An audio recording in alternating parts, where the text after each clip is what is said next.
Salut la compagnie, c'est Jules Melon et aujourd'hui dans Impro Ciné Critique, une semaine avant la sortie de Licorice Pizza, son nouveau brûlot au cinéma, je conclus ici ma rétrospective en vidéo de la carrière du cinéaste Paul Thomas Anderson que j'avais débuté il y a 3 ans environ avec son dernier à date, Phantom Thread, et que je finis ici donc en toute logique ou pas avec son tout premier film sorti en 1996, Double Mise ou Hard Eight en VO, qui est une sorte de drame thriller difficile de donner un genre à ce brûlot, réunissant au casting des acteurs qu'il retrouvera par la suite, notamment Philip Baker Hall, John C. Reilly et même Philip Seymour Hoffman dans un petit rôle assez flamboyant d'un joueur de casino plutôt arrogant. Citons aussi la présence de Gwyneth Paltrow et de Samuel L. Jackson. Et c'est à peu près tout d'ailleurs, il n'y a pas beaucoup de personnages dans ce brûlot, contrairement à pas mal de ces films qui suivront.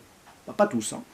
Et donc, ici, c'est l'histoire, alors on va essayer de faire simple, d'un homme nommé John, qui est dos au mur, aussi bien au sens propre que figuré. Voilà, il est assis, derrière lui, il y a un coffee shop, comme ça, et puis hop, un homme plus âgé s'approche de lui, comme ça, et lui propose, on ne sait pas d'où il sort, la caméra le suit, c'est presque une apparition divine, bref, il lui offre son aide, voilà, puisque John est quasi SDF, il n'a plus d'argent, et il en a besoin, 6 000 $ en fait, pour enterrer sa mère, et il y tient beaucoup, et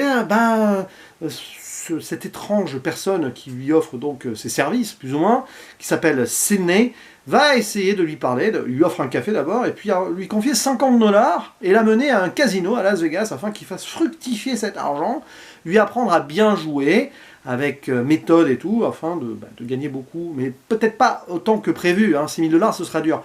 Mais il le prend sous son aile, et quelque part, Sidney va devenir le mentor de John, comme ça. Ça part de nulle part, c'est assez mystérieux, et évidemment, au fil du temps, parce qu'à un moment, il va y avoir une ellipse de 2 ans, ils vont devenir amis. Mais John va vraiment prendre Sidney comme exemple.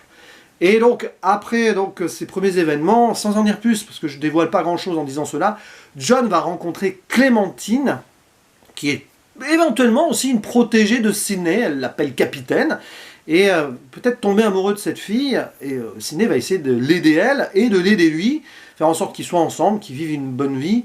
Clémentine étant serveuse, mais pas que, on voit qu'elle est prostituée aussi, c'est jamais frontalement dit, mais ça se sent, et c'est assez terrible comme destin. D'ailleurs, John et Clémentine, c'est vraiment 2 personnes un peu abandonnées de la société, qui ne savent pas trop où aller, et donc Sidney apparaît ici comme le bon samaritain.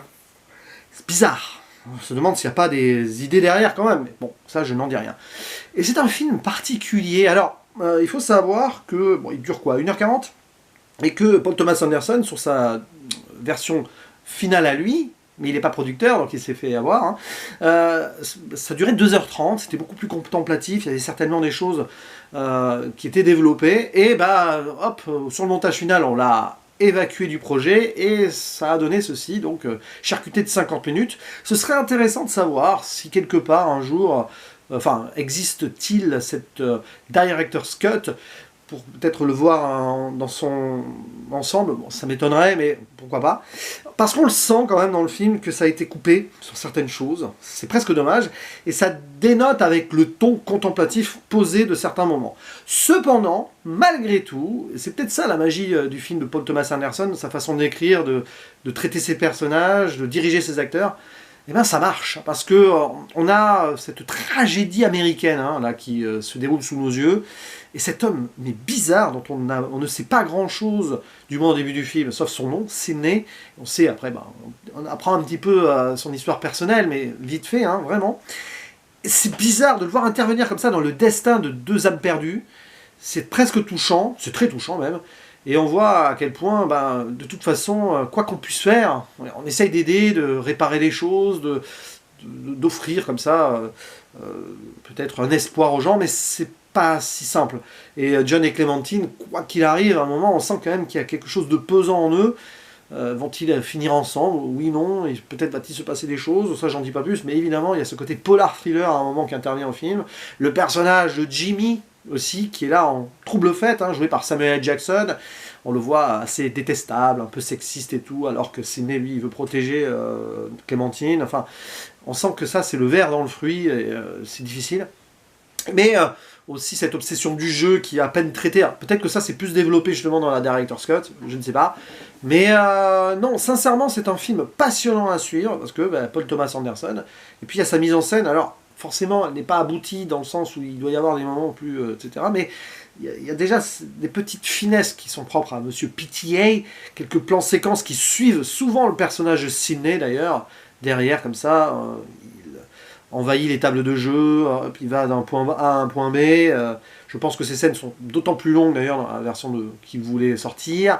Il y a aussi ces jeux de champ contre champ, puis après on ouvre avec la perspective derrière, notamment dans ces scènes au coffee shop, au diner au début. Voilà, est-ce que la liberté est possible ou est-ce qu'ils sont enfermés dans ce monde-là? Voilà, ce questionnement-là, cette dualité de l'évasion ou non dans une société américaine qui le permet ou pas, même si là c'est très évasif dans le contexte, là aussi c'est peut-être plus développé dans la version qu'ils voulaient donc proposer. Mais puis des acteurs extraordinaires. Et puis d'ailleurs, Gwyneth Paltrow, c'est pas une actrice que j'apprécie ultimement, même si avec elle j'ai aimé Seven, mais c'est pas elle qui porte le film. Ou le talentueux Mr. Ripley, mais là, elle est loin de ce rôle on va dire, de cruche. C'est dur à dire parce que c'est méchant, mais c'est pas méchant. Enfin, les personnages de ces deux films, c'est un peu... qui subissent ici, bon, certes elle subit aussi son destin, mais il y a des moments où, ouais, elle est flamboyante dans ce jeu-là, donc c'est bien d'en avoir ici, pas à contre-emploi, mais développer ses talents d'actrice, et bien sûr, bon, Philip Baker Hall, avec ce charisme-là, ce personnage placide, calme, qui a envie d'aider, mais on sait pas pourquoi, et ça nous obsède pendant tout le film, on se dit, oh, mais quand même, c'est trop beau pour être vrai, et John C. Reilly, qui est... voilà, en petit oiseau blessé qui veut enterrer sa mère au début, c'est touchant, qui ensuite va devenir un autre homme. Samuel L. Jackson, détestable, mais très bon là aussi. Et puis Philip Seymour Hoffman, il apparaît quoi, 2 minutes, 3 minutes? Génialissime. Voilà, c'est un conflit de génération avec Sidney là, sur la table de craps. Ouais, il y a des moments, voilà, c'est là où on voulait en voir plus, et c'est frustrant de le voir aussi court ce film, parce qu'on sent qu'il y a des choses, là, pas forcément intimement le côté contemplatif à développer, mais même des personnages aller plus loin encore dans leur psyché, mais ça reste quand même un bon film. Évidemment, peut-être le moins intéressant, entre guillemets, mais déjà très intéressant, de la filmographie de Paul Thomas Anderson, certes, mais il y a déjà des belles bases là, et heureusement que par la suite, on lui a laissé la liberté, il a produit après la plupart de ses œuvres, parce que là, ça aurait été du vrai gâchis, sinon. Mais ouais, un film que je vous conseille, si vous avez la possibilité de le trouver, maintenant il est trouvable, hein, parce qu'il est sorti en DVD en 2000 en France, voilà. Je crois qu'il n'a pas eu de sortie cinéma, à part une présentation au Festival de Cannes, donc s'il est ressorti au cinéma en 2018, voilà, donc peut-être certains et certaines l'ont vu, n'hésitez pas à le dire en commentaire, que pensez-vous de ce double mise, Hard Eight, et puis bien sûr maintenant il ne reste plus qu'à aller voir, bientôt, très très bientôt, Licorice Pizza au cinéma, une de mes attentes de ce début 2022. Il ne me reste plus qu'à vous dire à la prochaine. Ciao.